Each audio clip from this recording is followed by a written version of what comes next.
ఇంకా మహేంద్ర గారు ఇతర మిత్రులందరూ పోయి బతికినాడు బట్ మనం కలుస్తున్నామని చెప్తే మళ్ళీ మళ్ళీ బీజేపీ పోయింది. అంటే యాక్చువల్ గోషామహల్లో వారికి ఆల్టర్నేటివ్ కూడా లేదంటున్నాడు. అంటే ఇప్పుడు తానేమంటున్నాడు, తన నిరసన అంతా తన తెలివి అంతా బయట పార్టీ బదులు తన పార్టీ నుంచి పెడుతున్నాడని ఆరోపణ. ఆయన మీరంతా సమస్య ఏంటంటే కట్టర్ హిందూవాదిగా ఫోకస్ అవుతూ ముఖ్యంగా గోవాల విషయంలో అర్థం చేసినా కూడా ఎందుకు చేయడం లేదు, బీజేపీ వాళ్ళు దానికి అనుగుణంగా ఎందుకు ప్రవర్తిస్తాడు, బీజేపీ పార్టీ మీదనే ఆయన ఆరోపణలు మొదటి. కాంగ్రెస్ పార్టీ మీద చేస్తే సహజంగా చేస్తున్నారు, సహజం అనుకుంటారు. కానీ ఆయన ఆరోపణలన్నీ కూడా బీజేపీ పై చేస్తున్నాడు కాబట్టి సమస్య వచ్చింది.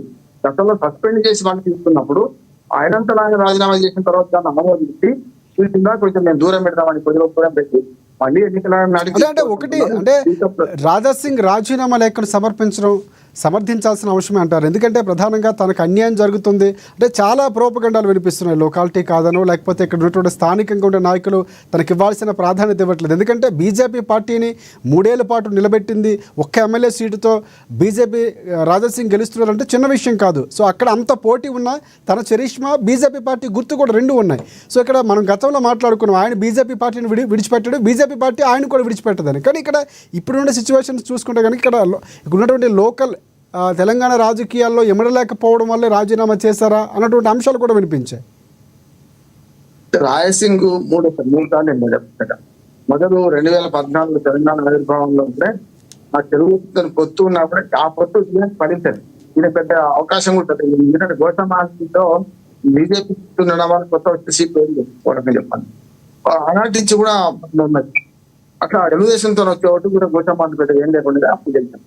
తర్వాత రెండోసారి ఒకే ఒక్కడు ఇలాంటి ఐదేళ్ళున్నట్టే మధ్యన ఉప ఎన్నికల్లో 2 వచ్చారు కనుక దుబాక ఉప ఎన్నికల్లో రఘునందరావు, ఇటు పక్కన హైదరాబాద్ ఉప ఎన్నికల్లో టీఆర్ఎస్ వాడు ఇద్దరు టీఆర్ఎస్ పోయిన వాడు.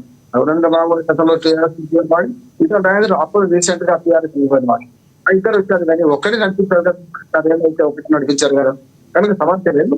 3వసారి కూడా ఎన్నిక కావడం, 3వసారి కూడా బీజేపీని వ్యతిరేకించి బయటకు పోయినాడు, మళ్ళీ బయట సస్పెండ్ అయిన వాడు మళ్ళీ వచ్చి అంటే తన సొంత బలం ఉందని మనకు అప్పుడు తన సొంత బలం ఉన్నది ఒకటి. రెండోది తన ఆరోపణ కూడా చాలా సహేతుమైంది అంటున్నాడు. ఇవాళ బీజేపీ మొన్న అధికారానికి కాంగ్రెస్ పోయింది అనే దానికి చాలా కాలం చెప్పాడు ఆయన. కిషన్ రెడ్డి గారు ఇప్పుడు ఏ ప్రభుత్వం నా ప్రభుత్వం కాంప్రమైజ్ చేస్తున్నాడు, 2014 తర్వాత మాట బహిరంగ చెప్తున్నాడు కదా. ఏం లోపలి దాచుకోలే కదా, మనుషుల పేరు బయట పెట్టకుండా ఉంటాడు కదా. దాన్ని సరిచేయాల్సిన నాయకుడే ఆయన సస్పెండ్ చేసి బయటకు పంపించారు గతంలో. ఇప్పుడేమో ఆయన రాజీనామా చేసి మొన్నటి ఎందుకు రాజీనామా చేసిందంటే మొన్నటి అధ్యక్ష ఎన్నికల్లో నేను కూడా ఎందుకు పోటీ ఉండొచ్చు అనుకున్నాను. నిజంగా చెప్పాలంటే ఆయన పోటీకి అనుమతించి ఆయన నామినేషన్ ఇస్తే రాష్ట్ర వ్యాప్తంగా ఆయన మద్దతు లేదు. ఇంటే కొత్తమహల్లో ఉంది, హైదరాబాద్ లో ఉంది. కానీ రాష్ట్ర వ్యాప్తంగా తను అభిమానించే వాడు ఉన్నారు, తక్కువంచిన రైతు అని వారికి అభిమానించే వాళ్ళు చాలా మంది ఉన్నారు. ఆయన రాష్ట్రవంతులు ఉంటారు. కానీ కట్టర్ హిందూవాదులు అందరూ లోపాయికారంగా బీజేపీ సిద్ధాంతాలకు కట్టుబడి అంటే చాలా వరకు మీరు అన్నట్లు మొన్న అధ్యక్ష ఎన్నిక సందర్భంలో రాజా సింగ్ మాటలు చాలామంది ఉటంకిస్తూ ఆయన సపోర్ట్ చేసినటువంటి సందర్భాలు ఉన్నాయి.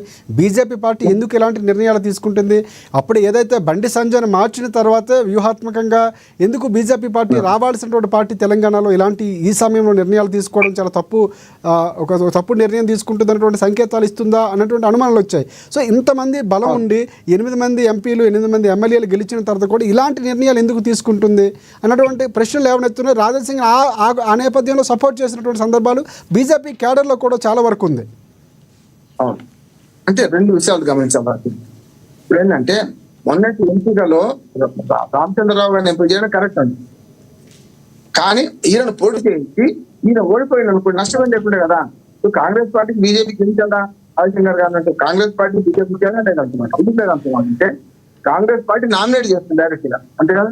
కేంద్ర జాతీయ అధ్యక్షుడు కానీ రాష్ట్ర అధ్యక్షుడు ఇక్కడికి వచ్చే కల్లా కాంగ్రెస్ చేయకుండా ఎలక్షన్ ప్రాసెస్ ప్రారంభం నడిపించి ఒక్కరితో రాజీనామా చేస్తుంటే నేను ఆనాడు చెప్పాను అపహాస్యం చేస్తున్నారు ప్రజాస్వామ్యాన్ని. ఒక అబ్బాయి పరిగెత్తి పెట్టి ఇంటికి వచ్చి తక్కువ అంటున్నాట. అమ్మ నేను పరుగు పందెంలో 2వ స్థానంలో వచ్చాను, సెకండ్ వచ్చాను. అప్పుడు నా బాబు మంచిగా చూసామని తండ్రి తెచ్చుకుంటే తండ్రి వచ్చి అడిగిండట, ఇంతకు ఎంతమంది పాల్గొన్నారు ఆ పోటీలో అంటే 2 అంటే వాడు ఫస్ట్ వాడు సెకండ్ వస్తారు అంతేనా. ఇలా అది కూడా లేదన్నారు. బీజేపీ ఏమైందంటే 2 లేవు ఇక్కడ. ఓటింగ్ ఒక్కడితో చేయిస్తారు, డామినేషన్ చేస్తారు, రిప్లైట్ చేస్తారు, ఇంకేమున్నది.